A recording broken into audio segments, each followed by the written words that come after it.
All right, it looks like everyone knows how to read the clock except Mr. Brooks. Oh, I'm sorry.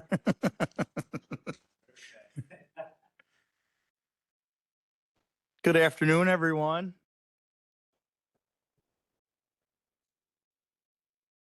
We're going to get out of here quick enough. We'll have a 1 o'clock lunch. How's that sound? All right. I'd like to call the committee of the whole meeting to order at 12:03 p.m. Can we all rise for the Pledge of Allegiance? And I would like to invite Elaine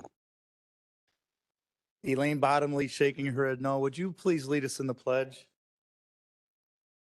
To the flag of the United States of America, to the republic for which it stands, one nation, under God, indivisible, with liberty and justice for all. Thank you, Elaine, and welcome back from vacation. Before we take roll, there was a request by one of our board members, Al Costa, to be able to participate. There are no votes being taken today, so she would just like to join in and for the discussion. She's at work, so it's under our rules that she should be allowable with the permission of the committee members that are here. So is there a motion to allow? Motion by Trenier, second by Ogala. Any discussion? Can we have a roll call, please? I sure can. If I can find the right one.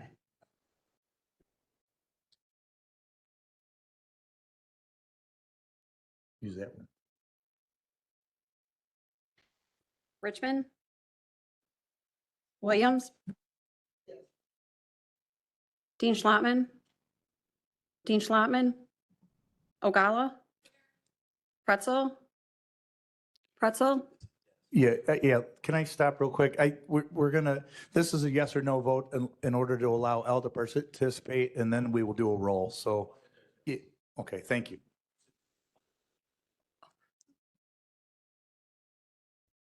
Butler? Newquist? Balich? Balich? Oxley? Oxley? Brooks? Winfrey? Bullock? Logan? Logan? Freeman? Revis? Revis? Mitchell? Ortiz? Berkowitz?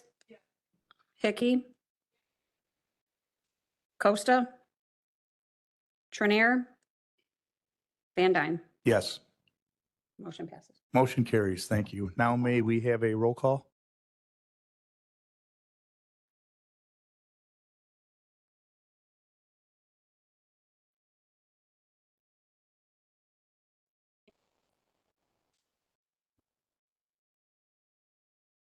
Richmond? Williams? Ogala? Butler? Brooks? Winfrey? Bullock? Freeman? Ortiz? Berkowitz? Hickey? Costa? Yes, thank you, everyone. Trenier? Van Dyne? Yes, You have a quorum. here. Newquist. Oh, sorry. Newquist. How many members do we have?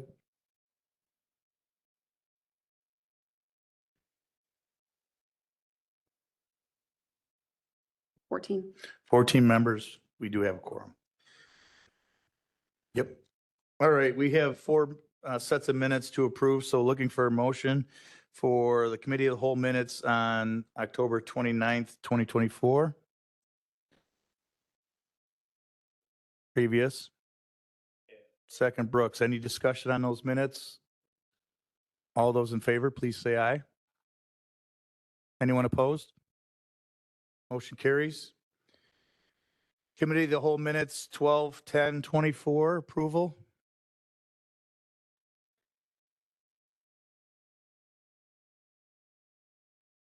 Any discussion? All those in favor, please say aye. Anyone opposed? That motion will carry. Looking for a motion to approve the committee of the whole minutes from May 9th, 2025.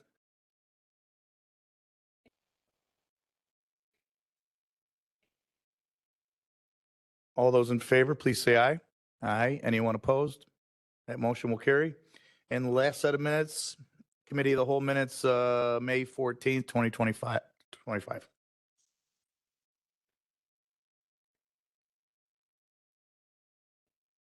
All those in favor, please say aye.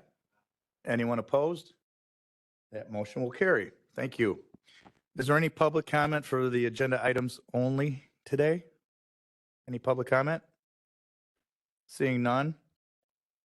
There is no old business listed here. Any old business to be presented? All right, moving on to new business. As a request by some of the board members, we did ask for a committee of the whole for Robert's Rules of Order. So I would like to invite our presenter this afternoon, Mr. Matthew Perchaska. Matt is the current circuit clerk in Kendall County. He's a registered parliamentarian with the National Association of Parliamentarians. He also served as a parliamentarian for NACO. In addition, he was a member of the Kendall County Board for 8 years. Thank you so much, Matthew, for your time, and looking forward to your presentation. And I believe we discussed earlier, if there are questions, if Tim, you can just turn on all the mics and we can interrupt Mr. Prochaska and stop him with questioning as he goes along. Thank you, sir. Thank you very much, Mr. Speaker. Can everyone hear me okay? All right. Thank you very much for the kind introduction. I am going to just briefly state one thing. So based on my time on the Kendall County Board, additionally, I served as the County Board Speaker, parliamentarian, my apologies, Mr. Speaker, County Board parliamentarian, and additionally served as chairman of the Planning, Building, and Zoning Committee of Kendall County. So routinely, we had public hearings and different issues that would arise that necessitated me to get very familiar with Robert's Rules of Order. First, how many of you in the room would say you have a good familiarity with Robert's Rules? Does anyone, and what information do you think you need? And this is one of those times where please feel free to push the button if you think you need anything in particular. I am curious beforehand. I have Micah Freeman. I do not like doing this. Did I not?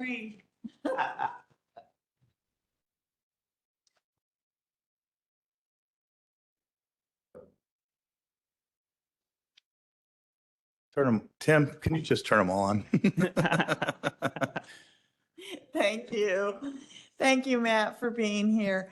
So since you asked, I think that this board could, and myself could use more of the points of orders, how to conduct ourselves, when it's appropriate to interrupt and when it's not, time restraints, and I think that about sums up my needs. Okay. Thank you. Anyone else have any? Yeah, I know enough to be dangerous, I think. And for me, sometimes it's about what's proper for the chair of a committee in terms of allocating time and, refereeing between opposing viewpoints, that sort of thing.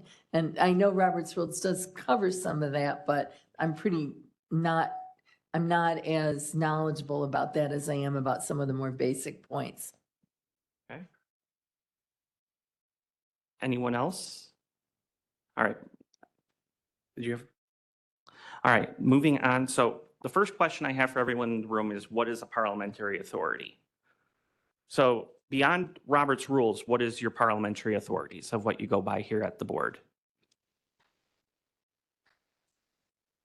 County board rules is one of them. State statutes would be another.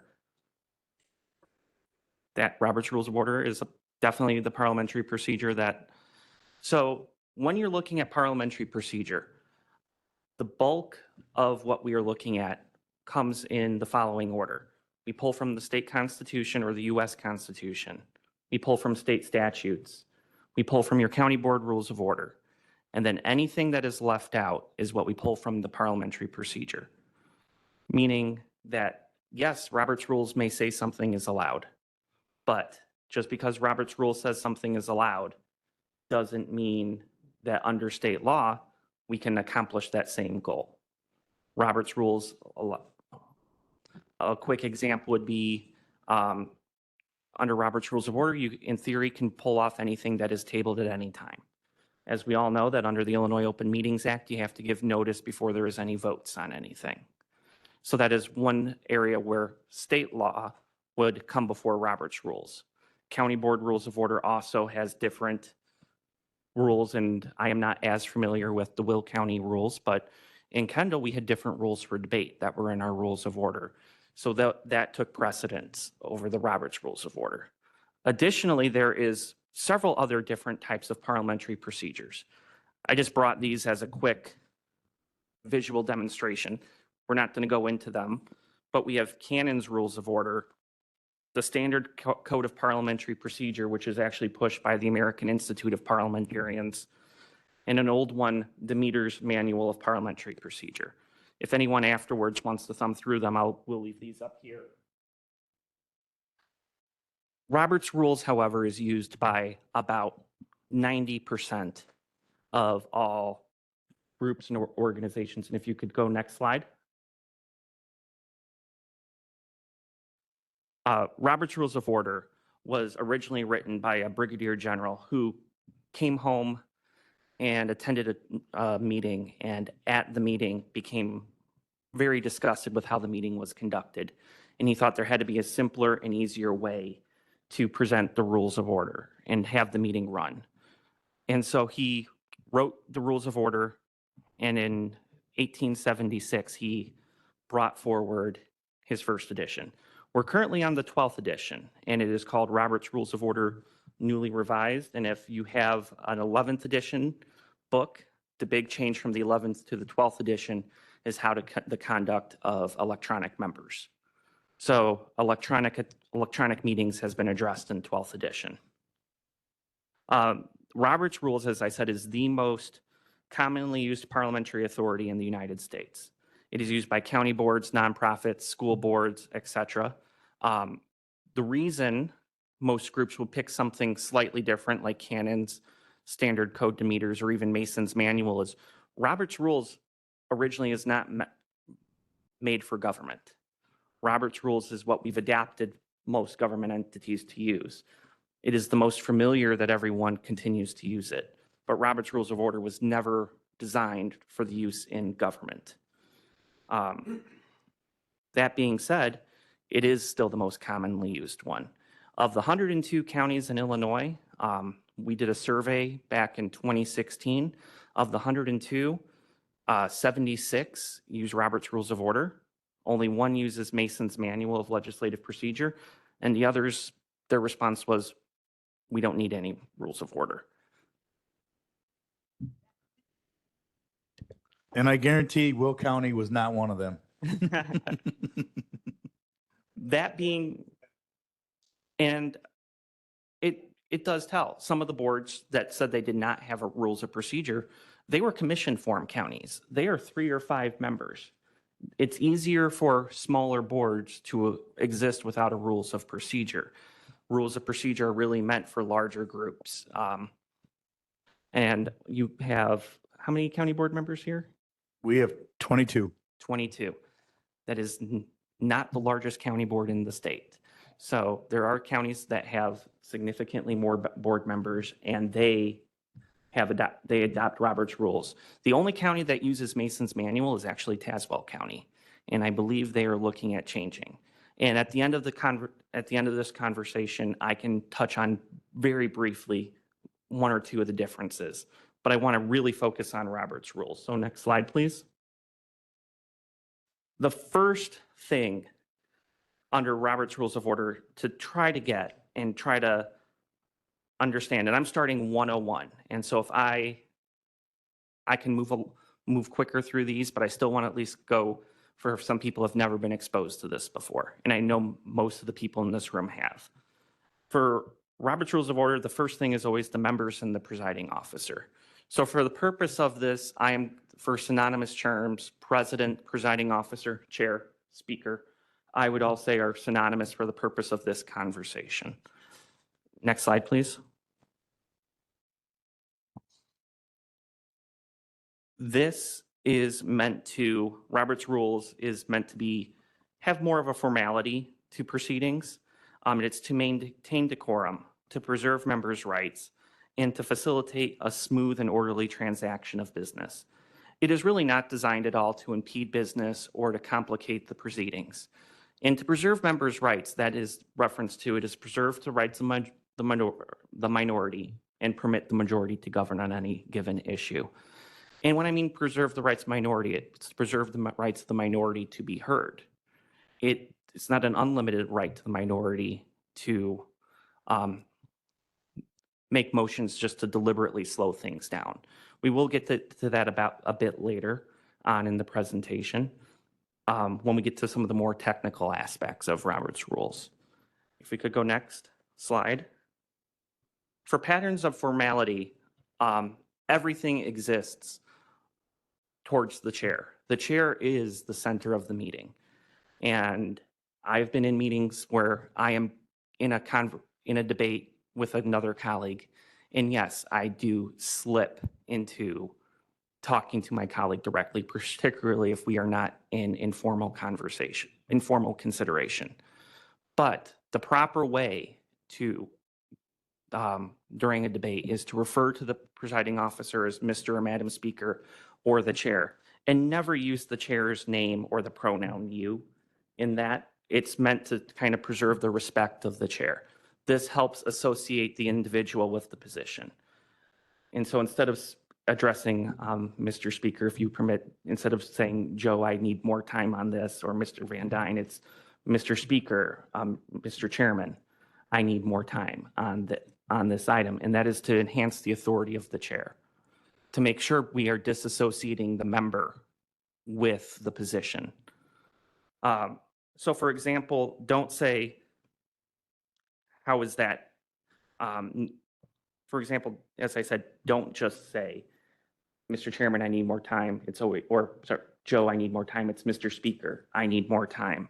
And if you are debating another member, never address them by their name. So as my example, I was like, Lucy, how is that different than last time? Don't address another member directly.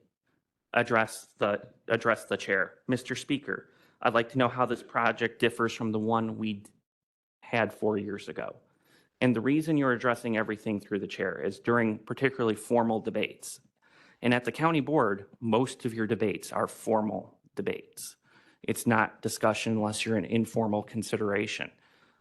All communication should be done through the chair, not to the individual member. That prevents discussions from getting heated between individual members.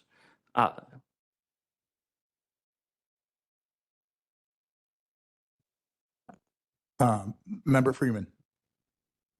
So we're asking questions throughout, correct, Yes. Speaker? Yeah. Okay. So when we started this, I said, thank you, Matt, for being here. Should I have addressed you as Mr. Prochaska? We are, since this is a committee of the whole hearings are by default informal consideration. If this was a meeting of the full board, yes. And you should have said, if it was a meeting of the full board, it should be, Mr. Speaker, I would like to thank Mr. Prochaska for being here today. Okay. Since this is informal, this is a committee of the whole, it still should be Strictly speaking, Mr. Prochaska, thank you for being here today, but I'd rather you guys just address me as Matt or Matthew for the purpose of this, so we can have more of a frank conversation. So everything is directed to the chair. No matter what, everything No is matter what, even if I have a question to the person on the podium. correct. And even if it's staff, Hmm. they would, during a full board, we should need to say like Mr. Ronaldson Yeah. or, okay, And that is to keep up with parliamentary decorum. thank you. Mr. Brooks?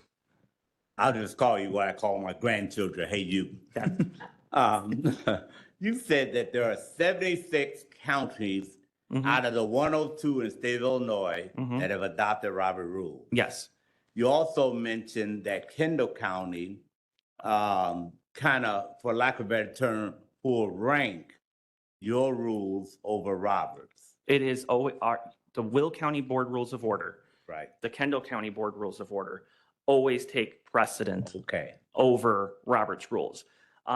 I have not seen your board rules of order, but if your board's rules of order are like my board's rules of order, when we adopted right. Robert's Rules of Order, it says anything not covered in the rules of order that we have adopted, the board rules of order, is covered under Robert's Rules of Order, What- the most current edition. What about, Mr. Guzman here is our state's attorney. Mhm. All of our meetings and committees, there's a rep from state's attorney's office. Mhm. There's also on our agendas, state's attorney opinion on some of the committees. Mhm. I guess I'm looking for the rank. If the state's attorney, of course, you go by law, Mr. Guzman. As I said early on in the presentation, state law takes precedence over Robert's Rules of Order. Okay, And state law takes precedence over the county board rules of No. order. Robert's rules is just filling in the gap I got you. of everything. All right, thank you. Ms. Berkowitz?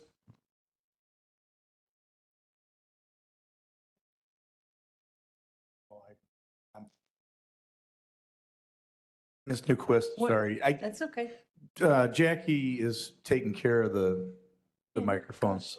So Do you want to go first? Okay, it's just, thank you. It's just hopefully a quick question. You mentioned informal consideration and that this was a committee of the whole, so technically it's informal consideration. Whoops. I'll turn mine on.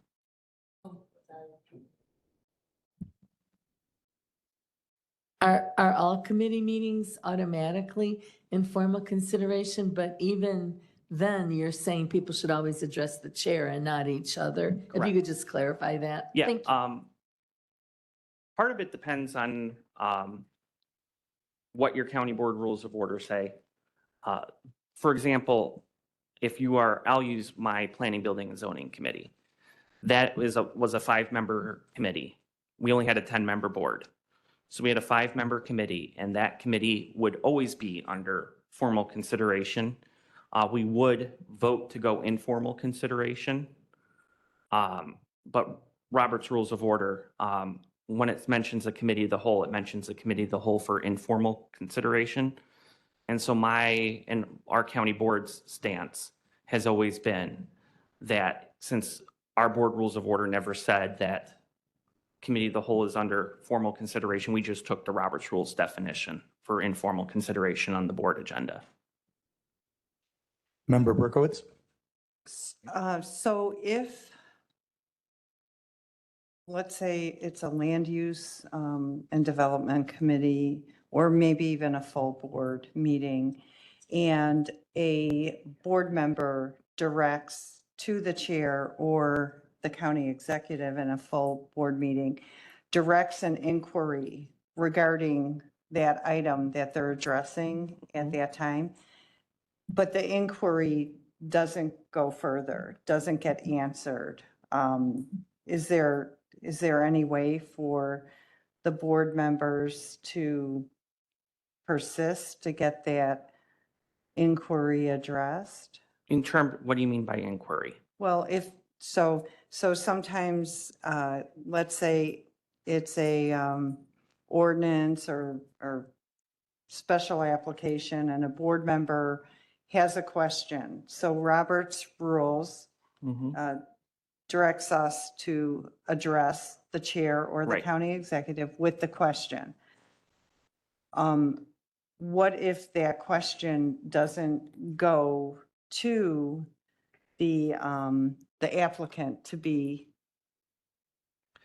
answered? That wouldn't necessarily be a question for Robert's rules, depending on how it was asked. If you're asking for, if you're asking the chair or whoever is presiding for an information that requires follow-up, you can, by all means, ask again at a subsequent meeting, but there is not, for Robert, that sounds more like it could be a communication, an internal communication, as opposed to a parliamentary procedure issue. Does the chair or county executive have to repeat the question to the person who's doing the presentation? That, I would say, is more of a legal issue as opposed to a parliamentary issue. So a couple Thank- things, just a couple questions. Just want to make a clarification. So when you talk about Will County rules of order, we're just talking about bylaws. Yeah. A lot of people know them as bylaws. And then would there ever be a time where it would be proper for someone on a committee to direct somebody else on the staff to do something? Or should that be directed to the chair, and the chair would be the one to direct any staff or anything as a result of that request? That would go into a lot of internal and how you have your internal county set up in terms of how you have determined by past practice and everything, how you get information from staff. Strictly speaking, according to Robert's Rules of Order, all comments and conversations are directed to the chair. It could be past practice in other counties, or your county, my county, that how you get information from staff can be directed by individual members. So- Those determinations are made by the board, which could be determined by past practice. So if it's in the bylaws, that would supersede Robert's rules. Yes. But in the absence of the bylaws, the Robert's rules rule- are address the chair, and the Yes. chair will take action. If the chair thinks it is appropriate to Thank take you. action. Okay, two more comments, and then I'd like to see Mr. Prochaska continue if we can. So Member Ogala, and then Member Ogala? Thank you. So my whole thing is with today, with this virtual meeting, we voted to allow somebody to attend virtually before we even did a roll call.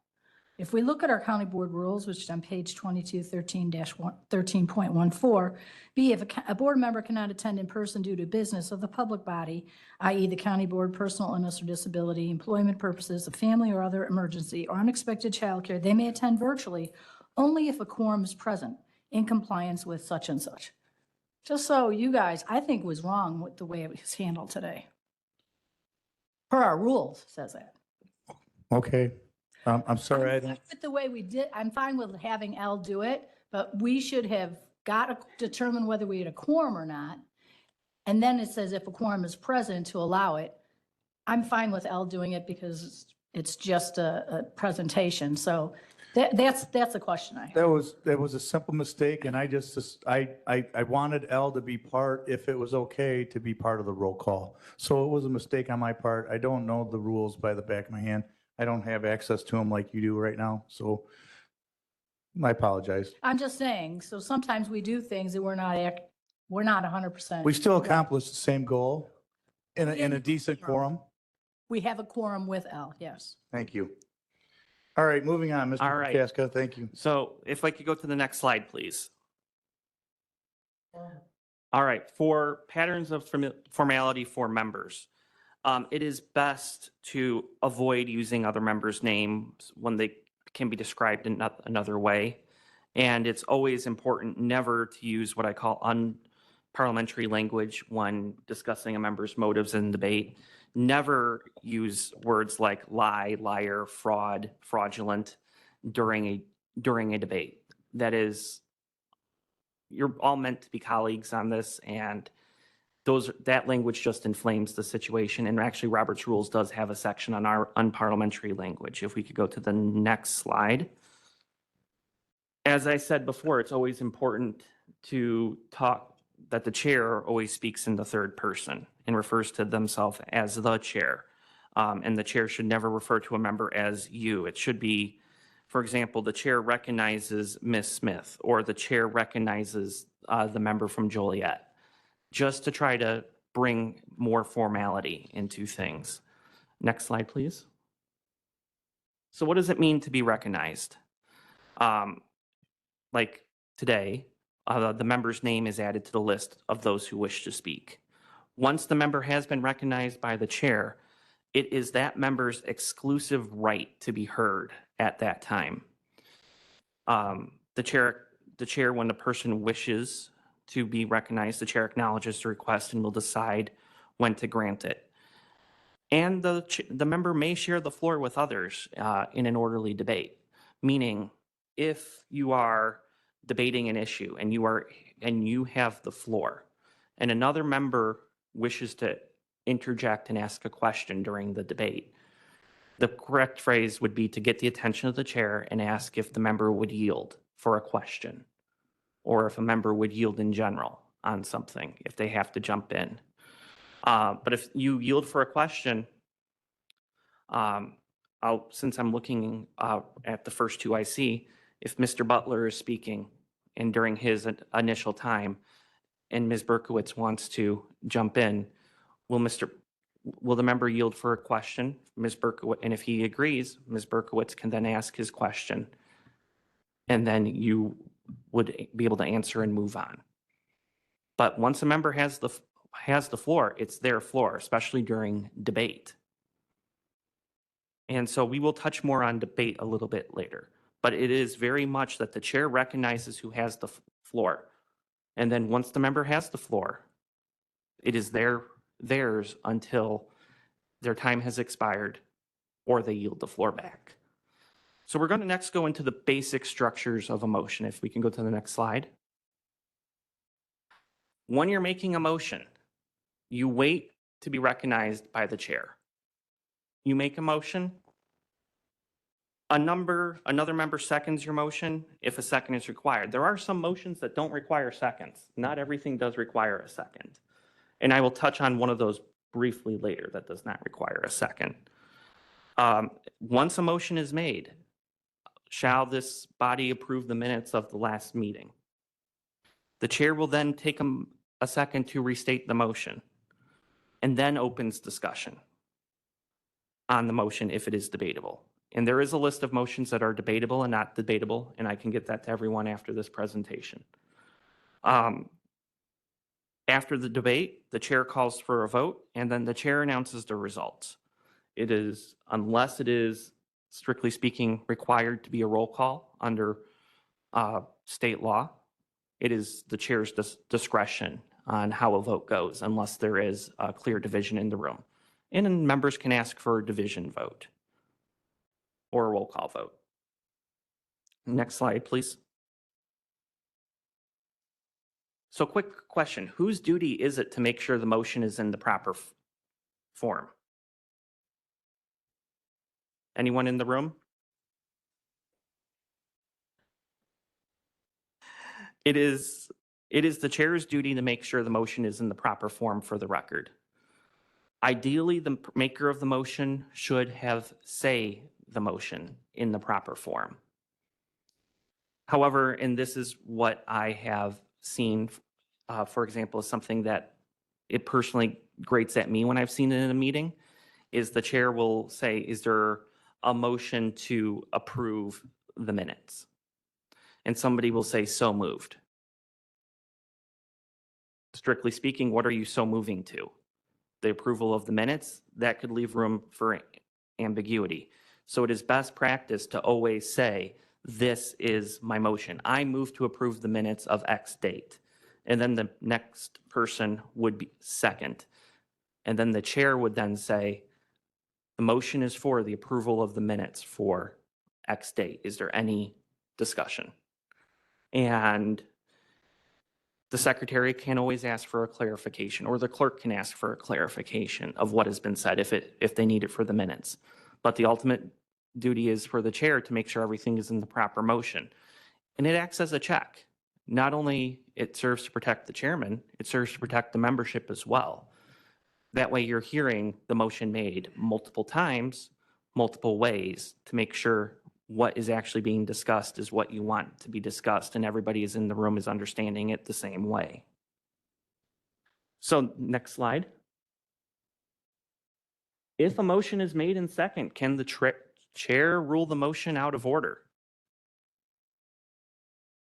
Yes, absolutely the chair can rule a motion out of order even if it's been made and seconded. Give you an example. If somebody all of a sudden says, I move to approve measure X, Y, and Z, and measure X, Y, and Z is not on the agenda, that would violate Illinois Open Meetings Act. Chair would have to rule that out of order.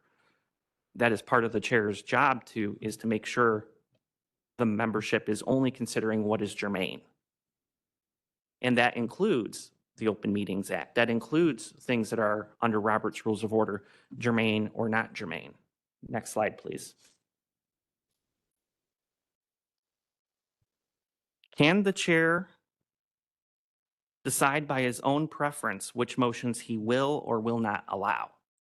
Yes or no? I see a lot of head shaking no. I don't see anyone saying yes. So next slide, please.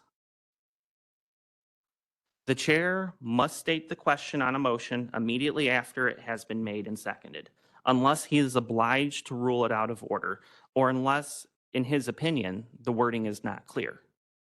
So if in the chair's opinion, how you stated a motion is not clear, he can ask you to restate it. That's part of his job to make sure what is on the record is clear.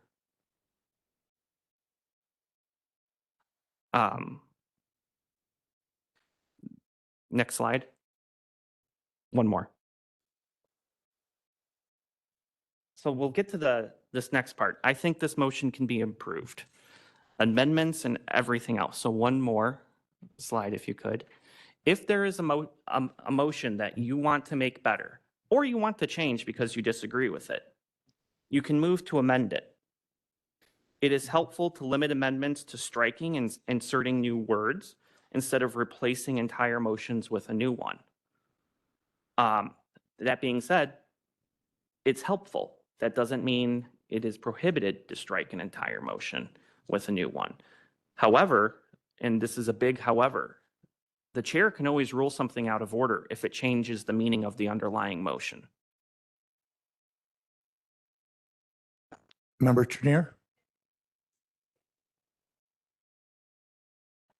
I just wanted to add that in our rules, which do supersede Yes. Robert's rules, we require that it be in writing. Yes. Yes. Robert's Rules 2 requires it be in writing. And that always makes things easier if everything is in writing. I prefer red line copies of things. That is my own personal preference, though that is ultimately up to the chair to decide how he defines in writing. I've seen it where chairs have accepted something on loose leaf paper, handwritten out, striking out different words. It's up to the chair's discretion on that, but everything should be in writing. It's not, we have confusion. Couple more questions before you continue. All right. Ms. Freeman? So is it okay to amend an amended amendment? Like I'm going to make a motion to amend, but I'm going to make a motion to, don't you have to deal with one at a time? So you can amend an amendment.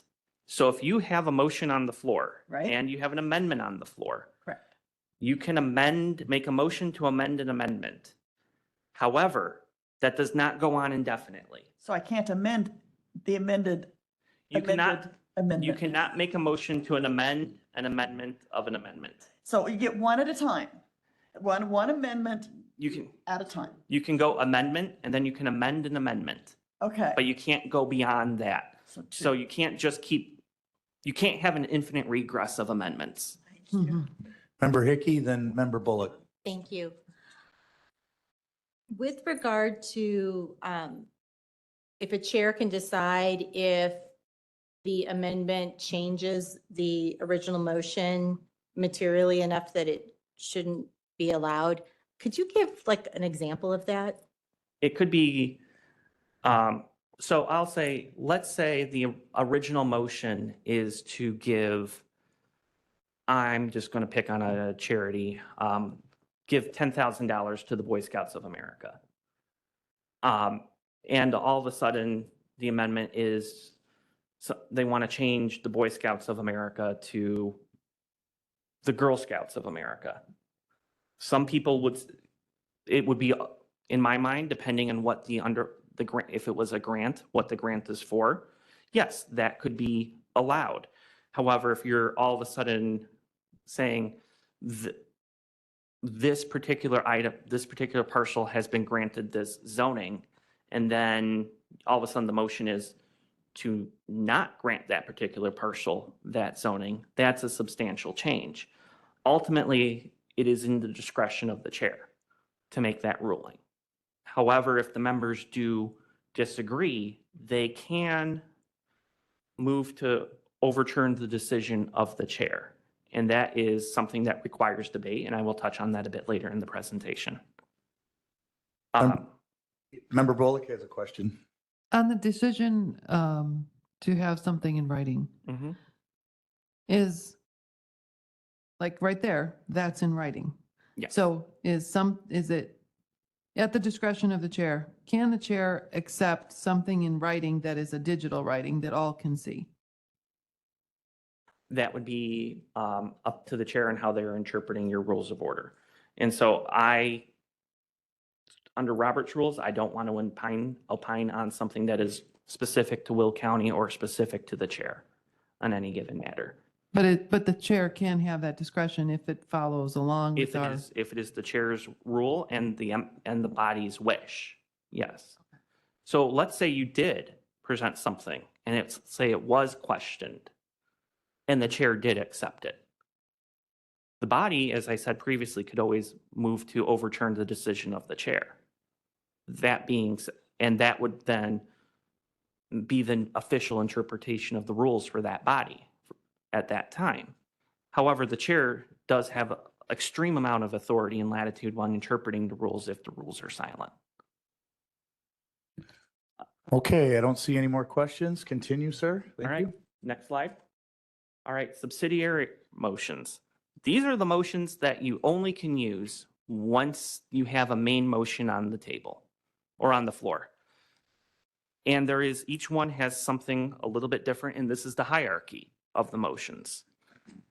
So lay on table is your top ranking motion.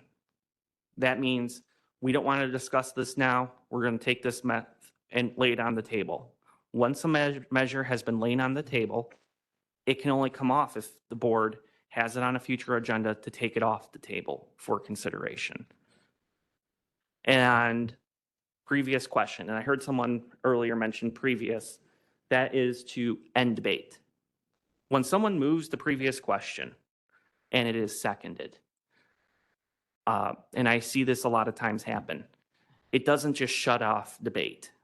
It requires a 2/3 vote of the assembly to actually end the debate once the previous question has been moved and seconded. And then the next one is to limit or extend times of debate. In some bodies, in mine being one of them, we would often limit a debate to being this is a 15-minute debate. This is a 30-minute debate. And the members can vote to extend or limit that debate based on our rules. This is one of those items that requires a 2/3 vote, especially if you're trying to limit debate. This and previous question or call the question requires a 2/3 vote of all the members because you're taking away the members' rights under Robert's Rules of Order for active participation. In Robert's rules, the majority wins, but it's also meant to protect the rights of the minority members to have their opinion heard. A 2/3 vote is basically a check on the minority on the majority to make sure they're not limiting debate. Next one is postpone to a certain time. Now, this is the one that people get confused with motion to table. This is the motion. So if you want to postpone it and have it come back next month, this is the motion you should use. Because once it's tabled, this is just basically, okay, the motion's on the table. We're not going to touch it until further order of this body. If you refer something to a certain time, that is directing that the body bring it back on the next agenda. Commit, or otherwise known as refer to a committee. Let's say something gets to the county board or to the committee of the whole, and it wasn't quite ready for prime time to begin with, or you need more information, or some events have occurred since then.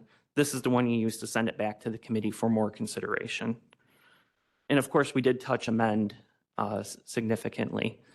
And then the one that is one of my least favorite, but is also one of the ones that was always most frequently used on my board, which is postpone indefinitely, which is when the board doesn't quite want to make a no vote or a yes vote on something, and they just want to kill the item.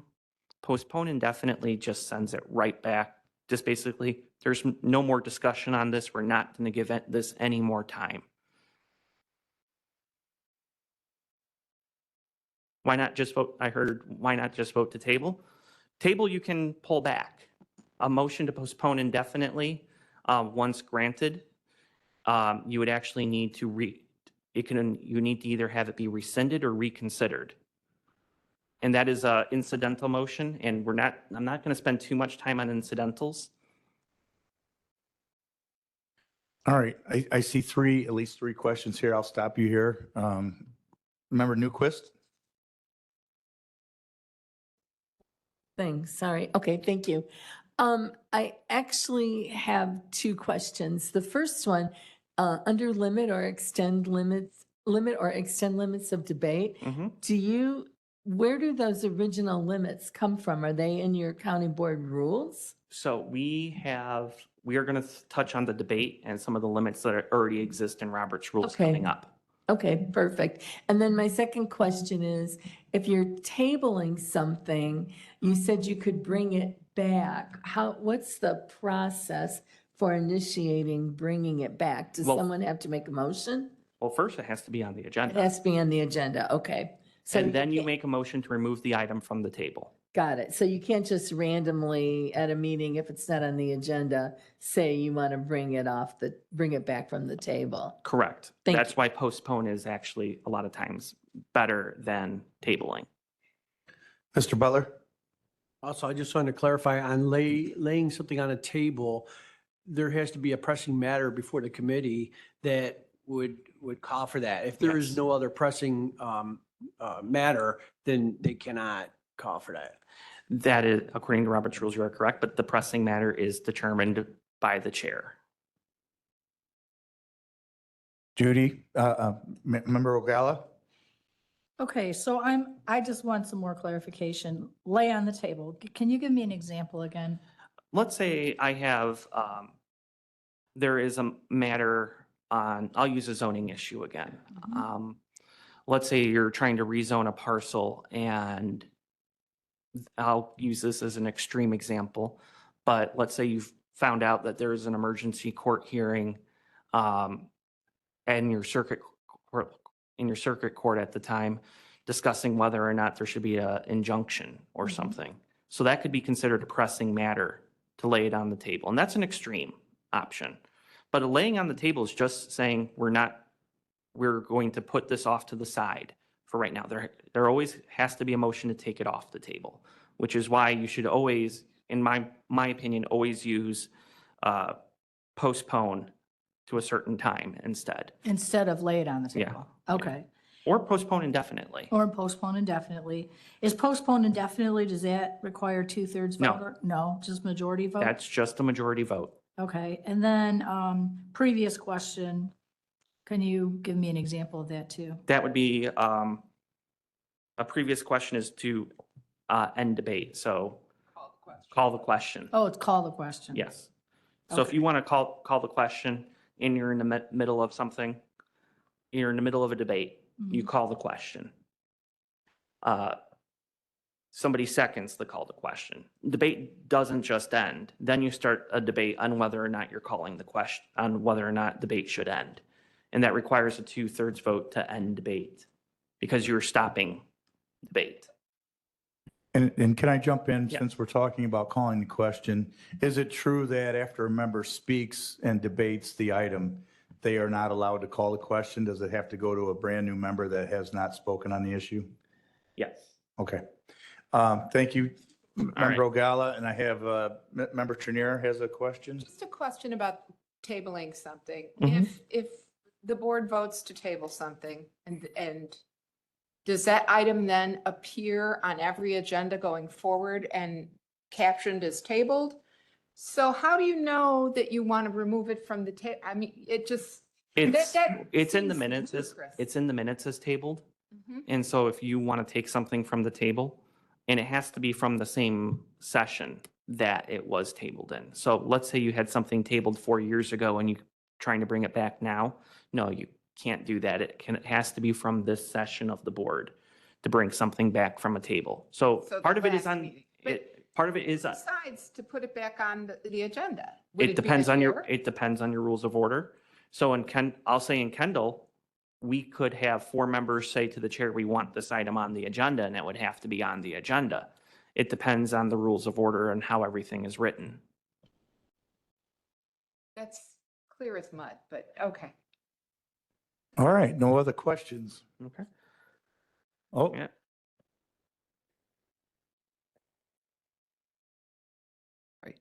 So clarification, tabling only works until this session is ended.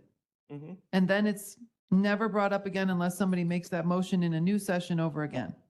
Well, because the county board ceased to exist. Once your session is over, and a session isn't today, the session is December 1st of an even number year to the next even number year. So it's a year. Yeah, It's a year, 2 years? 2 years. The session of the board is it's a 2-year session. Ah, Today is the meeting. So the next meeting. And so that is partially incumbent on me for the confusion on that one. But yeah, a session of the board is 2 years.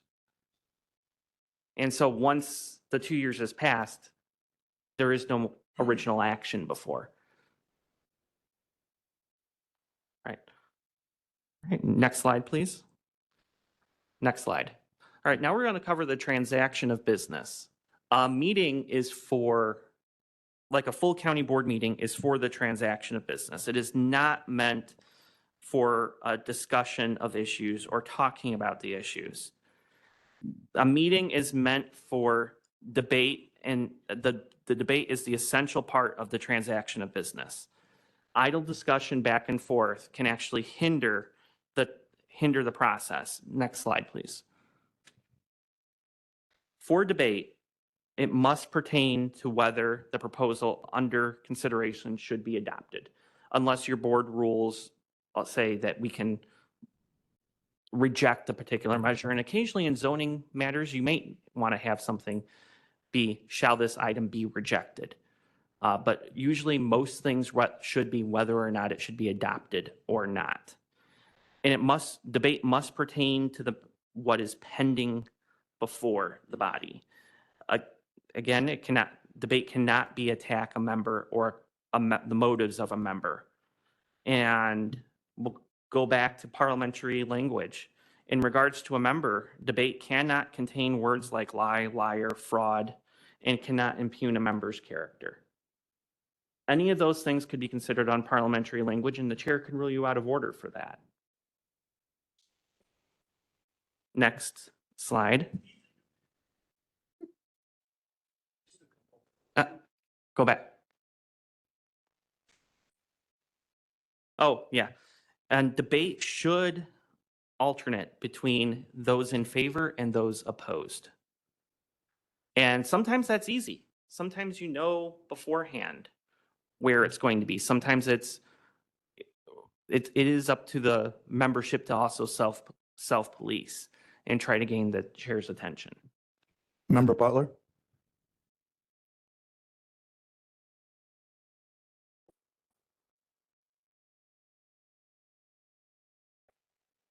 So obviously, it's pretty easy here. Democrat. Well, again, you could just pretty much pick that. But I just want to make one more point.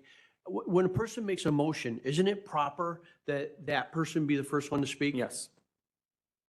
It is proper that that person be the first one to speak and also reserves the right to close. I mean, and that's because it would make sense to make things expedient. The person who makes the motion explains it, and then maybe a lot of questions are answered. Yes. Thank you, Mr. Butler. Ms. Ogala? Thank you. So tagging on to what he just said was, so if somebody makes a motion and then they speak, and then somebody else decides to raise their hand and speak, and call the question, would that be something that can be allowed, or shall the debate go, you said the debate goes until they end the motion? So if someone is debating, Mhm. and so in your hypothetical, is the person interjecting the call to question at that time, or is they waiting until the person finishes, they're recognized by the chair, and then they call the question? That's how they do it, yes. So if they are if they get. Not the- interrupted. if they get the floor Yes, and they call the question or move the previous question, and the move of the previous question is seconded, that requires a 2/3 vote to shut off debate. okay, But you still have to debate the moving of the previous question. okay, thank you. Okay, I don't see any other questions. Continue, please. All right, next slide. This one. Okay, keep it on this one, please. Each member may only speak twice on the motion. This is when you're in debate. So each member may only speak twice. And a member may not speak a second time until all the other members that wish to have spoken have spoken. Granted, that is up to the chair to police, but that is something that, according to Robert's rules, that is how debates are handled. Okay. And then we'll stick with the time limits in your rules, but under Robert's rules, each speech is limited to 10 minutes, and this applies per day.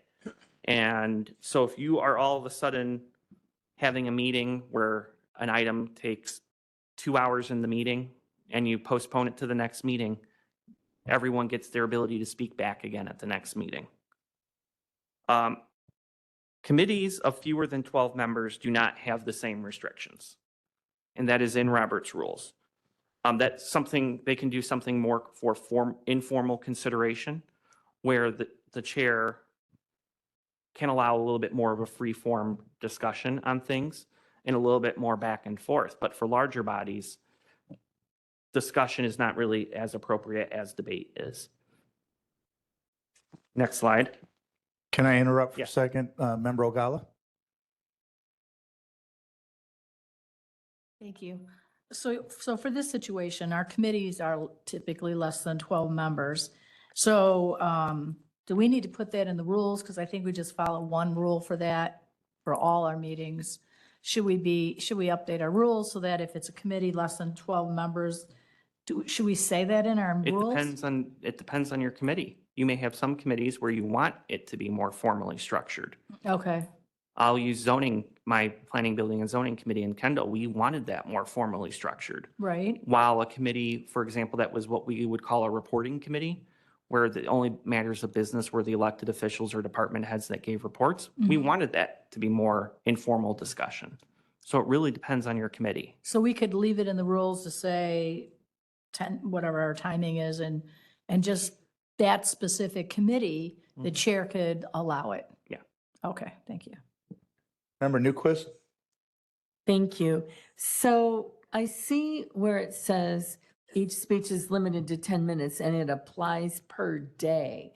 What exactly does that mean? Like if we're debating a topic and I speak for 10 minutes, can I now speak for 10 minutes on another topic in that That's same only, meeting? it's only for the item being discussed. So if you have one item being discussed, you have 2 at-bats for that item. Once you Okay. move on to another item, you get to start It again. it resets. Yes. So the per day would come into effect where, let's say I had a committee meeting in or, no, that doesn't make sense. What do If- they mean by per day? Maybe that's a better question. Per day is, so let's say you're discussing an item, you have you're discussing a motion. Motion is you postpone till the next day for one reason or another, or next meeting. That's when the day resets. So all right. I have Mr. Butler, and then I think I want to offer an opportunity for our member online if she happens to have any questions. I don't know how to keep track of that. So let's go with Mr. Butler first. So obviously, when you say that speech limited 10 minutes, that only applies to general Robert's rules. It Yes. doesn't apply to us because we have bylaws that allow Yes. certain amounts of time to talk. Okay. And then the other thing is when we talk about the smaller committees, we generally refer to those smaller committees from smaller organizations. Not a large organization like us that has rules, that has subcommittees that handle things. We would generally be expected to handle everything the same way. Yeah, unless your board rules of order specify something different. All right, next slide. 1 minute, Mr. Prochaska. It's been a while since we've had to use this system from COVID. So Member Costa, would you like to ask a question or? Oh, okay. All right, fair enough. Then let me go to Member Freeman.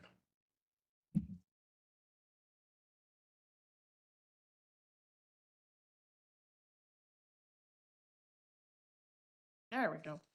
I have to just get clarification on the 10 minutes. So it's like we start a board meeting rule. We Mhm. start a board meeting. Mhm. Do I get 10 minutes for the whole? It depends on your rules. Day? It depends, no, it's on the item. I know, but if we were to change, It would be 10 minutes per item on the agenda. It would be That's so 10 many. minutes per speech per item. okay, that's too many. Thank you. All right, move along, sir. All right, Thank next you. slide. All right, let's move this along. Exactly. All right, next item is getting business back on track.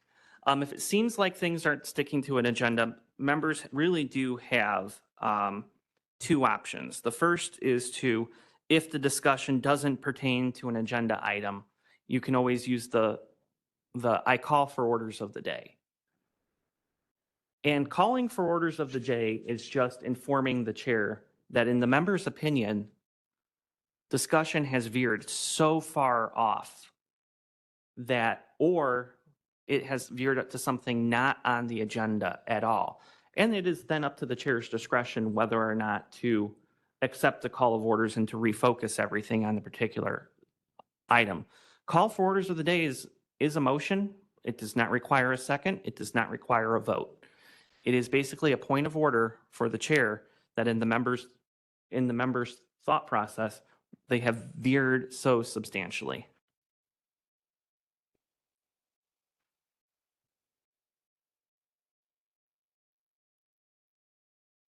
Does that have to be a motion made by a member of the committee, or can the chair just say, The chair always has the ability to refocus discussion. okay, that's what I do. Yeah. So I just wanted Yeah. to make sure, because I've never used the phrase call for the order of the day. I just The said, chair always has discretion on trying to get things back on track. Right. Or if an item has veered off to all of a sudden, for example, the board is talking about when they should break for lunch, and that's not on the agenda. Somebody could use call for orders of the day, or the chair could just say, we're getting back on track. okay, that's what I wanted to check. The next item is, Just, I'm sorry, it's hard for you to tell. I just want to make sure that our members get our questions answered. Member Ogala? Thank you. So if somebody says I call for orders of the day, or if they say point of order, is that the same thing? strictly speaking, they are two different items. Okay, Point of orders are something different than calling for orders of the day. okay, thank you. Calling for orders of the day is basically you're saying, we're not sticking to the agenda. A point of order can be you're violating Robert's rules somehow. Just hang on, we are in a training session, so we kind of want to try to keep it that way. This is very difficult here. Mr. Butler? So I think what she's saying is like, when you say point of order, that is a time where you don't necessarily need to be recognized. You can call for a point of order, just like you can call for the orders of the day. Mhm. I think that's kind of what she was alluding to. No? Yeah, so you don't have to be. Meaning, That is one of those few items where you can interject. and parliamentary inquiry. Is another one of those where you can interject. But if you misuse the interjection, the chair can always rule you out of order. And then the next item under getting business back on track is if you think debate has become repetitive, you can always do a call for a vote, which is move the previous question or call the question. All right, next item. This needs another, next slide. So postponing and referring. If you don't think the council or the board is ready to vote on something, everyone has two options. You can postpone the matter to another time, or you can refer the item back to another entity for review and report back. So for example, if you have a zoning issue that is here and you didn't think that the zoning board, I'll use the zoning board of appeals, and you didn't think the zoning hearing was thorough enough or it didn't vet it out, you could always refer it back to the zoning board of appeals for another rehearing, or you can refer it back to a committee of the board for another piece of information. Next slide. One more. Putting business on hold. If you think you need a break, you can move to recess for a certain amount of time. And that is something that does need a motion in the second. The chair can, in extraordinary circumstances, recess the meeting unilaterally, but extraordinarily. So if the members think they need a 10-minute break, I move for a 10-minute break. My experience, and this is just me, not a Robert's Rules thing, always break for a definite period of time with a definite time to return. Because if you say 10 minutes, those 10 minutes can turn to 15 to 20. So I always would say if, let's say we were breaking now and we wanted to break for, I would say I move to recess until 1:15 instead of just saying 5-10 minutes. That's just not a Robert's Rules thing. That's just one of the things I have always preferred. The next item, if you want to put business on hold, is move to adjourn. And move to adjourn is one of those motions that is always in order and never debatable. So even if you have items left on your agenda, there can be a motion made to adjourn. It's not good business. It's not good parliamentary practice to do so. And I strongly advise ever doing that unless you have completely lost. Let's say there's been some issues going on with people in the crowd or things like that, then yes, I would recommend that. But yes, strictly speaking, a motion to adjourn is always in order and never debatable. Mr. Prochaska, what kind of vote does that need? Majority, Just a simple majority? just a simple majority. That's Okay. one of those items that if I always would recommend, and I have recommended in Kendall, that we got that tweaked. So it's a majority once the agenda has been completed, but beforehand it requires an expanded majority. So that we address that in our rules. Thank you. So- Mr. Butler, go ahead. You may not believe this, but there have been times where we have met for 8 hours. So in that time, would it be proper to move to adjourn? And if they did that, would the remaining items be unfinished business on the next agenda? That would be a discussion for the chair and how the chair would want to put that on the next agenda pursuant to how your county board rules operate. Normally, yes, I would say that should be unfinished business, but every county and every county board rules and bylaws is specific. So that would be something I would recommend you discuss with the chair if that situation ever came up.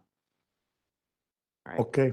Next item is one more. I think we need to revisit a previous item. So let's say if you're in the meeting, and I'm going to go back to that zoning issue again, during the course of, as Mr. Butler said, one of your meetings, that you comes to light midway through that an item that you had been approved early on, something, you came to light that the petitioner or something misled, or you find something out that would have substantially changed your vote. If you are on the prevailing side of a motion, you can always do a motion to reconsider, but it has to be made in the same legislative day or at the next legislative day from when from that meeting. So you can always move to reconsider something, but it has to be done immediately and you have to have been on the prevailing side. And a majority has to agree to revisit the item first before you debate. So if something came to light midway through a meeting or between a meeting and your next meeting, and the chair or speaker wanted to put something on the agenda for a motion to reconsider, that is how you reconsider something that has been adopted. I am going to put a caveat on that in a second, especially for the next legislative day, which is if something substantial action has been taken, And if it's the same day, that really no substantive action has taken, because chances are it has not been signed by the executive. Chances are no one has acted on it. But if you ever try to revisit something or rescind something or amend something previously adopted and substantive action has been taken, procedurally according to Robert's rules, that item cannot be revisited. So just to be clear, it has to be the same session or the very next meeting? Same day, Oh, the same day the same legislative day, or the very next meeting. or For- the very next For meeting? for And I reconsideration. think that's what we've been following. And then the next slide before, because I think the next slide. Maybe might all answer- members will wait for questions until you wrap this up and then we'll go. Yeah, And I then got you. for revisiting past items, a motion to rescind or amend something previously adopted. So while reconsider allows for flexibility that same legislative day, a motion to rescind or amend something previously adopted can be done subsequently too. However, I have to say, it cannot be made after substantial action has been taken. So let's say the easiest would be to be a monetary issue. Let's say the county board has allocated $10,000 or $100,000 for something. The checks have been cut. Contracts have been signed, and then 6 months later, you try to do a motion to rescind or amend it to a lesser amount. The checks have already been cut. Everything's been signed. That is considered something that substantial action has been taken that you cannot do, and you cannot rescind or amend something. If it is a resolution by the county board saying this is the sense of the county board on whether HB 123 in Springfield should be adopted or not, that is one of those things that could be easily amended or rescinded. So the key is the substantial action. Are you open to questioning now? Yes. Okay, thank you. I have member Ogala, then member Butler, then member Newquist. So member Ogala, Thank you have the floor, ma'am. Thank you. So I just want to clarify, I understand the same day, that makes sense. If I'm I'm in the prevailing side, whether the prevailing was a yes or no is irrelevant. That was the prevailing vote. So the same day makes sense to me. So we're moved 3 items down, and I happen to look at something that I hadn't looked at before, or something that's changed my mind, or somebody says something and 3 items down that changed my mind for the previous. That makes sense. But then you said to the next meeting, the next Next. meeting of this, so like the next county board Yes. meeting? If The it's at county board? Yes. So it says in Robert's rules, that session or immediately the next session of that body, or that meeting or the next meeting of that body. Okay, so it couldn't be something we do at county board and then we take it up saying legislative committee. That would Correct. not. Okay, thank you. Correct. Member Butler, Uh, Let's just say that someone wants to rescind. Does it have to be before the adjournment, or can just be that day reached back to the chair? If you want to do something, you can rescind or reconsider. Reconsider. Reconsider is something you can make at that time because the item was on the agenda. If it's for the next meeting, you need to reach out to the chair so they can make sure it is on the agenda. Okay, so I got you. So then they would know that there's this possibility, so Yes. no action would be taken. Yes. And then I'm just curious, when they say one day, because we meet once a month, Mhm. technically for the county board, so we would never have the next day. But is the next day mostly referred to like conferences when there's like 2 or 3 day sessions? I would say the next day is referred to the next legislative day of that session. So it could be the next county board day. And we have done that in Kendall where we have had a motion to reconsider. And we have had it brought back, and it gets for an item failed. One of the main advocates that was on staff was not there the day it failed. So to give the advocate a chance to speak for it again, somebody that was in the prevailing side, meaning the side that defeated the measure, made the motion to reconsider. And then that at the next legislative day, And just to be clear, anytime that day or before business hours or before adjournment? what do you mean by, Like, when can you make that motion to reconsider? you can make a motion to reconsider as long as the board is in session. Okay. And then if you're to do something, rescind or amend, it requires a 2/3 vote with no notice and just a majority with notice. However, in Illinois, because of the Open Meeting Act requirements, everything would require notice. So everything would require a majority vote at that point. But that being said, it's all contingent on whether or not the item is included on the agenda pursuant to your board rules of order. Member Newquist? So I voted for something at a county board meeting and somewhere along, and it passed, and somewhere along the way, I realized, oh God, I wish I wouldn't have voted that way. So now I can have the opportunity to reconsider at the next board meeting. Does it need to be on the agenda in Yes. order? So can the chair refuse to add the reconsideration to the agenda?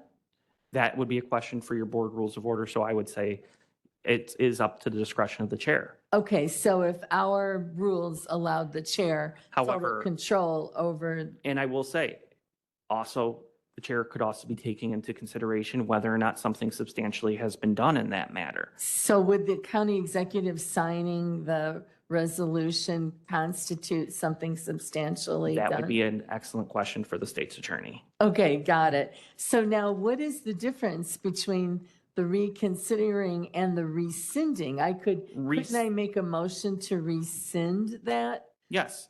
And for boards such as legislative boards with notice requirements, there is not much of a difference.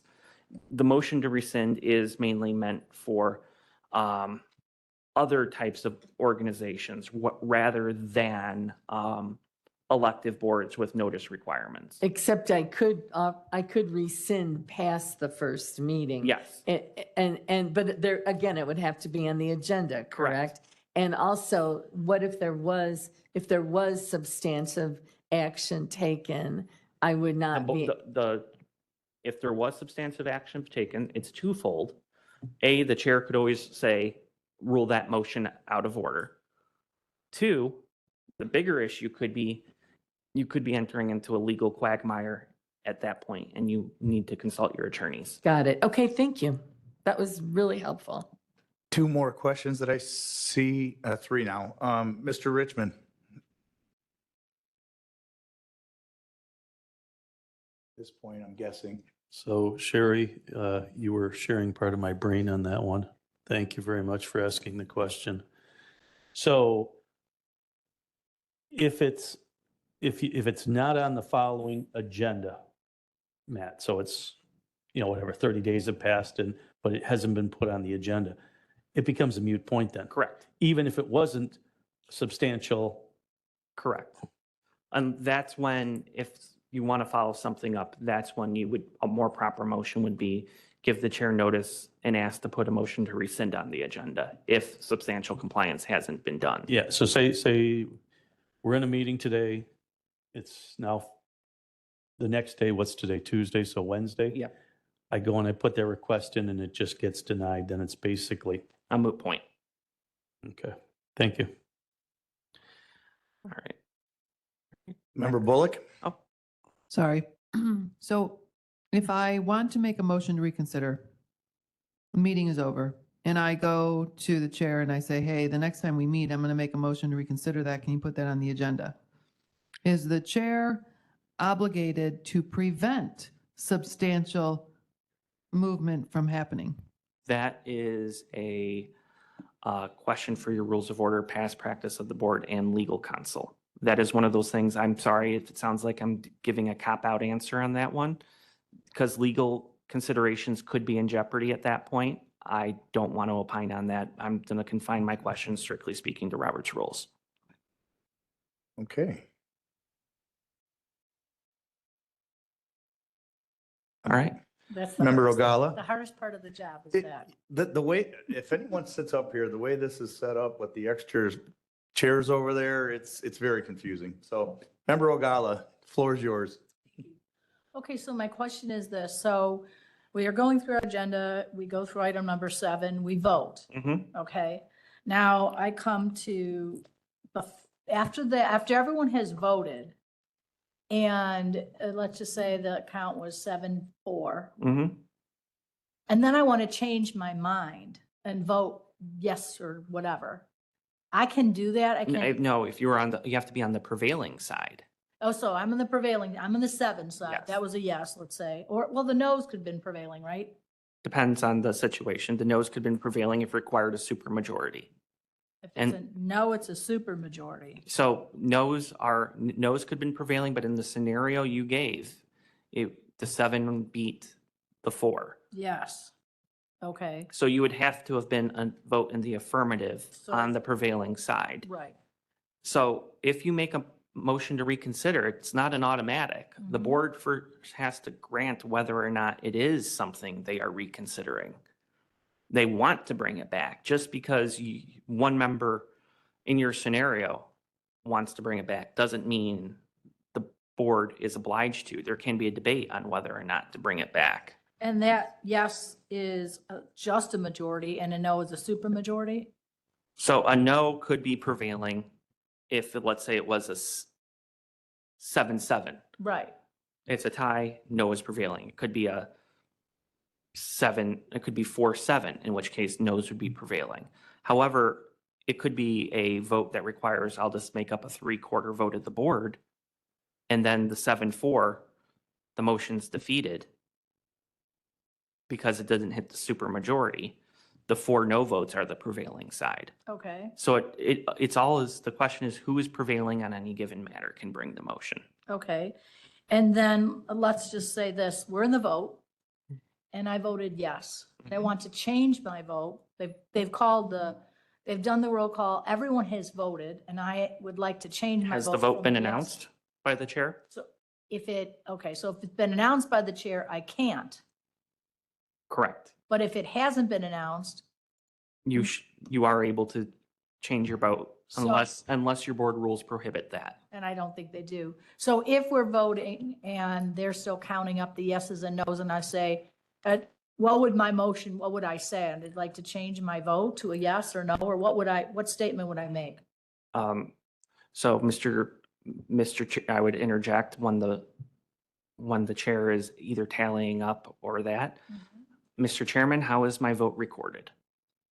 And the chairman would then say yes in the affirmative or no in the negative. Okay, And if once the chair has entered how your vote has been recorded, at that time, you can say, Mr. Chairman, I would like my vote to reflect. something else. Yeah. Thank you. All right, please proceed. All right. Next slide. Is it ever okay to interrupt the speaker? Strictly speaking, it should be avoided, but if you can interrupt a speaker to request information if you feel you need more information from the speaker. You can ask the speaker to yield.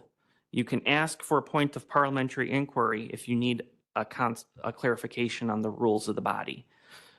And so that is not a point of order. That is a parliamentary inquiry onto the procedures. A point of personal privilege, raising a point that something is interfering with your participation. For example, that could be noisy people in the audience. It could be the temperature of the room and trying to see if that too. You could raise a point of order on whether or not you feel that the rules are being violated. However, it is important to note that the chairman is the one that ultimately makes the determination on what is an appropriate interruption. There are a few other items. I did say I was going to touch on one, which is an appeal. So if the chair makes a ruling, the body always can appeal the decision of the chair. And an appeal of the decision of the chair, I just want to double check something, it is one of those items that you can interrupt. It is debatable, and it takes a majority to agree with you that the chair is wrong in their ruling. I recommend that be used very, very, very seldomly. The chair has a lot of latitude in presiding over an assembly. They have to go by the rules of the organization. The chair is perfectly, in all situations, a chair is fallible. They are not the Pope, no offense on that. None taken. But it is one of those things, I would only appeal the most egregious violation of the rules, just from a practical standpoint on things. All right, any questions? Next slide. Any questions in totem? Okay, so is your slide presentation finished? I So am. We will just open it up to general. General questions. Okay, let me see if I can keep up then. I have member Hickey first.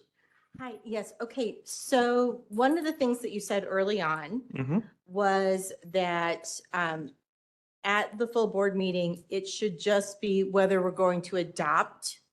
Yes. Adopt, so some people will be in favor, some will be opposed.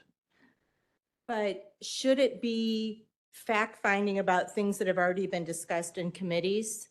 If you're in debating, if you're reviewing anything formally, then it should be based on the record before you. If you want to discuss it more informally, then you need to make a motion for informal consideration and allow that back and forth. A debate is basically for and against based on the record presented. And that is default setting for any Robert's Rules debate. So anything more informally, and if you want to have a discussion, that is for informal consideration. Okay. Thank you. Member Freeman? So one of the things you did not mention that I am curious about is the suspension of rules. Yes, Robert's Rules, and depending on your board rules or your board bylaws, can be suspended. It requires a 2/3 vote in any situation. Sometimes, yes, suspending the rules is needed for adding, I'll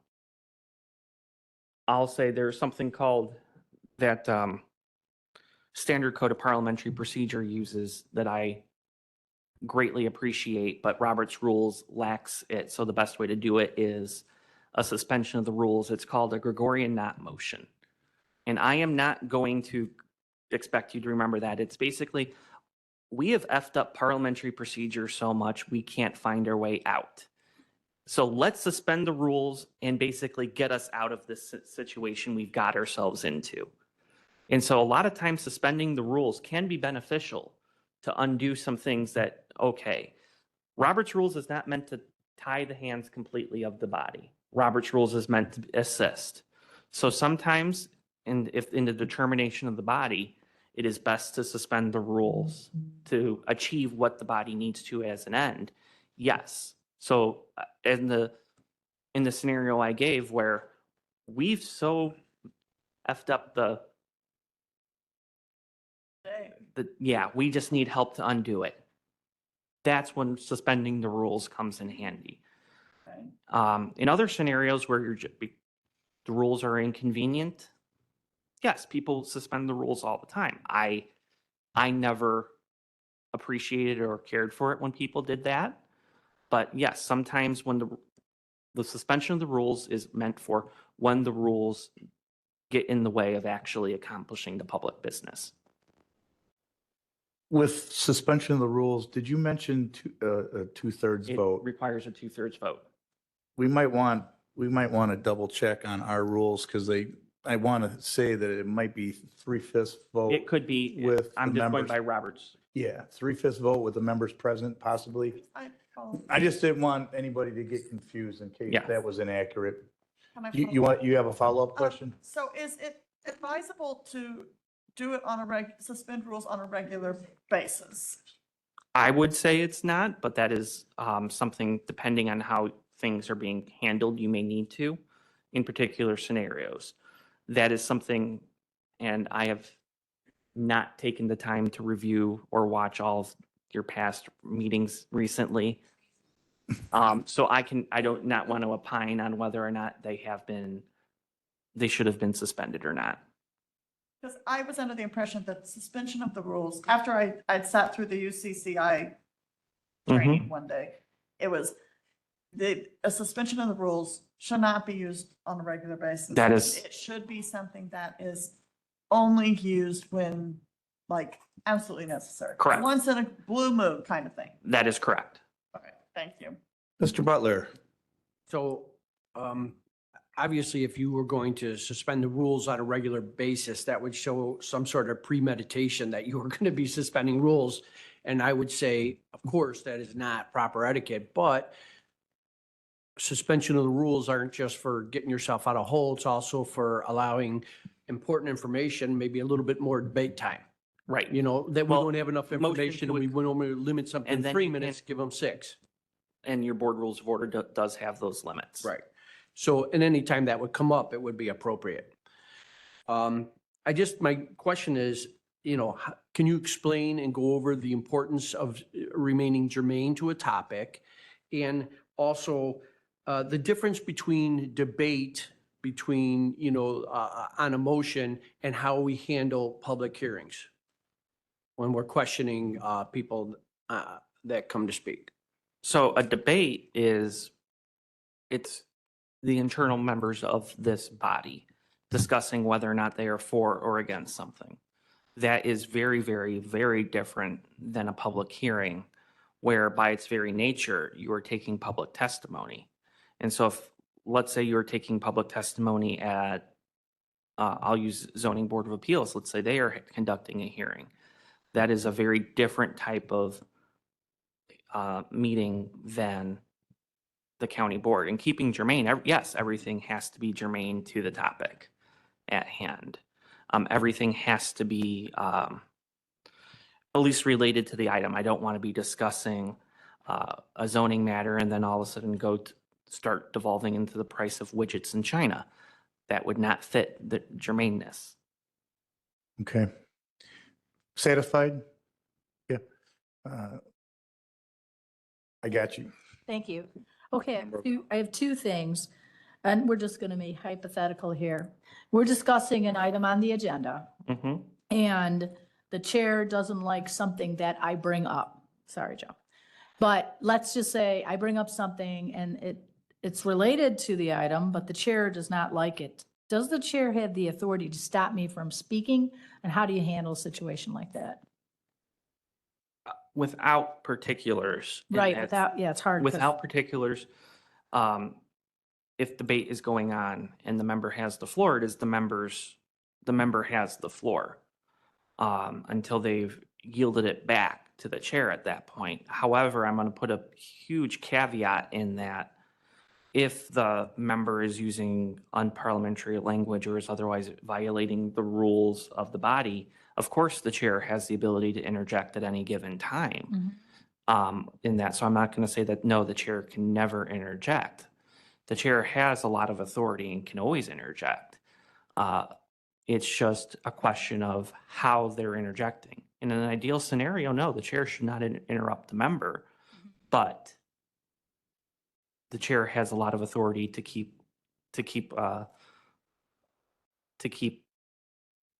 make sure everything stays germane, make sure we're all abiding by the proper decorum and procedures. Okay. And then my other question is this, so it's a little bit confusing when we said in the very beginning, I don't know if I can find it right away fast, but we were talking about when we're in our meeting, our county board meeting, because we're not supposed to, I think you said debate maybe. We're supposed to just discuss the issue. We're supposed to debate, We're supposed to debate, not discuss. not discuss. Informal considerate. So discussion is more of a back and forth. Like today, me answering your questions, that's us having a discussion on the matter. Okay. And so the committee of the whole by its very nature is meant for more informal consideration. Okay. So this is us having a discussion, the back and forth. Now, a debate would be you saying whether or not, for example, you saying if this motion should be approved, yes or no, whatever side you are on a motion. And then the other person responding, this motion should be approved or defeated, yes or no, back and forth. That's a debate. However, let's say you have the floor and I have a germane question. Mhm. I can interrupt and ask would the member yield for a question? That makes sense because I'm confused about what you said. So Micah could say, would I yield for a question so I Yes. can explain whatever it was that I was saying? Correct. Okay, all right, thank you. So when, I know, because a lot of us do chair meetings, so if a member were to announce that, can the speaker yield for a question? Yes. Does the chair have to recognize that person in order to, just to keep Keep everything, keep the everything record. running Yes. smoothly? Yes. The other member can't say, yeah, go ahead, right? Correct. Like, that Correct. way This- we can keep it. Well, Yeah, yes. Yeah, okay. Because the chair is ultimately the one in control of whoever has the floor. All right, I have member Bullock next. Okay. So when it said that debate is supposed to be for and against, taking turns and that kind of thing, we have no way of showing whether we're for or against something. Well, sometimes I understand that. It is up to the chair on how they want to call. The ideal scenario is rotate between for and against. Right. So sometimes it is obvious in the room. And I'll use this as an example. Let's say the chair has the committee vote to recommend before him. The chair knows who's roughly for and who's against based on the people who made the committee vote. Let's say the person that made the motion, they get to speak first. Strictly speaking, a person that makes the motion should never be opposed to the motion that they made. Mhm. So they would get to speak first. And then it is up to the chair to kind of do the best that they can, rotating back and forth.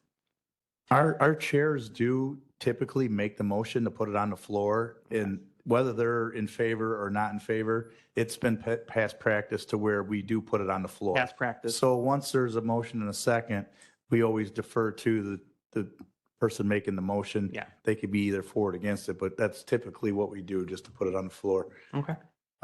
Wait, and so, You- you wait, go ahead. so we also don't know whether the person wanting to speak is going to ask a question or is going to debate. Well, So- if you want to ask a question and you want to interrupt another member, that's one of those things where you can interject. But is that a speaking out while that person's talking, or is that a being recognized in the chair and then asking the chair? You can ask if the person would yield. Like during a natural pause, you can ask if a person will yield for a question, and then the chair would ask. It does require a little bit of, and the chair could always shut that down at some point too, but it's not ideal. I Sometimes think, it is not yeah, ideal. we're trying not to interrupt We're trying not to, if individuals. you're trying not, Yeah. definitely try not to interrupt individuals, then you should try to get recognized and go back and forth. That's where informal discussion comes in handy sometimes. Mr. Butler? So I don't know, I'm kind of tagging on to what, the member from District 2. I think we should, one of the things she might have been questioning is once a motion goes to the floor, it belongs to the floor. Correct, And so nobody could take it off unless it's voted on. correct. Okay, and I think that was something that came up that she was trying to address, but I had one other question. When, our agendas, a lot of times they'll say old business and they'll say new business. Mhm. And sometimes old business will be addressed and sometimes it won't. Or sometimes new business will be addressed and it won't. Because it just says old business, but it says nothing under it. When it says old business or new business, shouldn't there be a topic under that? It depends. And then if it doesn't say anything, It doesn't that mean that anything could be brought up under old business? Not necessarily. So if you're going on the agenda and it says new business Yes. and there's nothing under it, Mhm. sometimes they come up with new business and sometimes they could say no. If it is, part of it is, first, does your board rules of order say that there has to be new and old business on the agenda? Mhm. In my county, we always had to have those sections on the agenda. That was in our board rules of order. If your question is, should they bring something up that could be germane to OMA or not? That's a question for legal counsel on that. I guess what I'm saying is if you must put old business and new business on the agenda, Mhm. then when it gets to that, could any old business or new business be put on there? Or does it also have to be listed under that item on the agenda? So new business, definite agenda items would have to be placed under new business. I am hesitant to answer. According to Robert's rules. Okay, according to Robert's rules, it should have something listed on it. According to your board rules of order and the Open Meetings Act, that's a completely different item that I don't want to touch. And I would suggest if you have OMA questions, But we do know that no matter what, it should be handled consistently. it should be handled consistently. But just to be clear, if there's nothing listed under old business or new business, it could be discussed, but there will Okay, absolutely not be a vote. Correct. Yeah. You could, correct. Anything could be brought up by the chair. And that becomes a public notice issue. Anything can be discussed as long as there is no ultimate. But like for Open Meetings Act, you couldn't talk about something that was on new business if it wasn't listed. You're saying you could talk about it even though For Open it Meetings wasn't Act, on the agenda, but you can't vote on it? for Open Meetings Act issues, discuss that with your state's attorney and that. Member Newquist, did you? Jen, okay, so I'm chairing a committee meeting. So it's more informal. And we're discussing whether the new chair should be black or brown. And I have a committee member is speaking, they're giving their opinion on black or brown, but then they start talking about the carpet and the tables and redecorating the whole committee room. Do I, as the chair, have the right to limit their comments even though they have the floor? Yes. To redirect them toward the question of whether the Yes. chair should be black or brown? Yes, Thank you. it's a germaneness. All right. I do have another question or comment. Ms. Okay. Ogala? Thanks. So on our agenda, yeah, we have old business and new business. And the chair will say, I don't have any old business or I don't have any new business, whatever. Is the chair the only one that can bring old or new business forward? Or can a member of the committee also say, well, I have some old business or new business? That would be that'd be a question I'd have to look at your bylaws before I would look at that from a Robert's Rules perspective. Okay, thank you. And I've always tried to make a habit of asking anybody at the committee if they have any old business to be brought forward. I don't know if all of us do, but that's something that I've tried, just in case. So yeah, maybe we do need a clarification on that. I have Member Trenier. Object on what you said. Yes. Wouldn't it, due to the Open Meetings Act, if you wanted to bring something forward under old business, wouldn't it need to be already on the agenda? Again, that's an Open Meetings Act issue, and I am not going to opine or give you legal advice. I would defer all Open Meetings Act if- issues to the state's attorney. To me, and the state's attorney has said this, if it's just something you want to talk about and you're not going to vote on it, you can do that. But if you're really wanting some kind of resolution and you want to vote, that's how you get your resolution, then it has to be on the agenda if you want a vote taken. That's my understanding. Okay, very good. Mr. Pelkey, do you want to jump in? Yeah. But there are two issues with regard to old business and new business. Typically, we've always had old business and new business on the agenda, whether or not there is specific items under old business or new business. If there is a specific item under old business, or there are specific items under new business, those items are addressed. And then as our practice has been, we go on to either other old business or other new business, which is typically blank. And then from there, according to the state's attorney, we would go toward items that would be discussed in those appropriate categories, but then a vote would not be taken on those. So, and if there is no item under new business, for example, then there is no other new business item to follow that. That's been the practice, as I understand, and the practice that we've inherited pursuant to the rules. So. All right. I don't see any other questions. I just have one final thing. And yes, I'm going to plug a book from the National Association of Parliamentarians. I strongly suggest at least your chair or at least some of the members on the board get a book from them called the Motion Script Cards. It actually tells you the proper form of making a motion for any particular categories. It tells you if you can interrupt. It tells you if it's debatable. It tells you if it's amendable, reconsiderable, and if it requires a majority vote or a supermajority vote. So it's just a very quick and easy reference guide.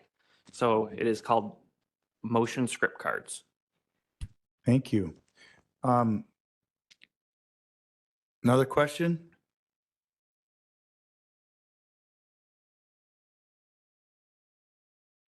I do have a copy of that. If any of the county board members want to peek at it before purchasing it, they are more than welcome to take a peek. All right, thank you. So, Mr. Prochaska, Mhm. thank you so much for your time and your knowledge.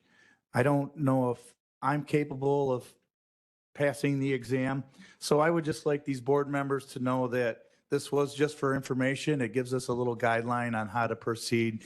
I don't expect any chair to have this memorized, and as long as we all can work together and try to run our meetings a little bit more smoother, it would be, much appreciated. Just understand that it's a lot of information, and to hold a chair's feet to the fire is going to be extremely hard. We're all going to try to do our best to run a better meeting because of the information that you provided. So thanks again for your time. And maybe we'll make this a habit to have you come back every once in a while. And Thank you very much for the invite. And I will say it's a very short drive from my office here. all right, thank you. All right. Let me, is there any other new business, none listed? Public comment relevant to matters under the jurisdiction of the county board.